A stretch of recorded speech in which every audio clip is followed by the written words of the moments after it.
ಹೆಣ್ಣಾದವಳು ಆಭರಣವನ್ನು ಧರಿಸಿಕೊಳ್ಳುವುದು ಯಾಕೆ ಕೇಳಿದರೆ ಅವಳದ್ದಾದಂತಹ ಸೌಂದರ್ಯ ವರ್ಧನೆಗೆ. ಹಾಗಾದರೆ ಹೆಣ್ಣಿನ ಸೌಂದರ್ಯ ವರ್ಧನೆಯಾಗುವುದು ಆಭರಣವನ್ನು ಧರಿಸಿಕೊಂಡಾಗ ಮಾತ್ರವೇ? ಖಂಡಿತವಾಗಿಯೂ ಅಲ್ಲ.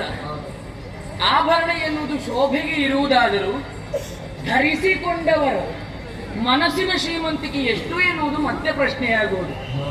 ಆಡಂಬರಕ್ಕಾಗಿ ಐಶ್ವರ್ಯತನದ ತೋರ್ಪಡಿಕೆಗಾಗಿ ಇರುವುದೇ ಈ ಆಭರಣಗಳು. ಅದನ್ನು ಧರಿಸಿಕೊಂಡೆವು ಎಂದಾದರೆ ಮತ್ತಷ್ಟು ಮನಸ್ಸಿನ ಸೌಂದರ್ಯ ಜೊತೆಗಾಗಿ ಶರೀರದ ಸೌಂದರ್ಯ ಎನ್ನುವುದು ವರ್ಧನೆಯಾಗಿ ಕಾಣುವುದು. ಹಾಗೆಂದು ವಿದ್ಯೆಯೇ ಇಲ್ಲದೆ ಹೋದರೆ ಆ ಆಭರಣವನ್ನು ಧರಿಸಿಕೊಂಡಾಗ ಸಿರಿವಂತರು ಎನ್ನುವ ಹಾಗೆ ಮಾತ್ರ ಲೋಕದಲ್ಲಿ ನಾವು ಕಾಣುವುದಕ್ಕೆ ಸಾಧ್ಯವಾಗುವುದು. ವಿದ್ಯೆಯನ್ನು ನಾವು ಆರ್ಜಿಸಿಕೊಳ್ಳಬೇಕು ಅಂತಾದರೆ ಗುರುಮಠವೊಂದನ್ನು ಸೇರಿಕೊಳ್ಳಬೇಕು.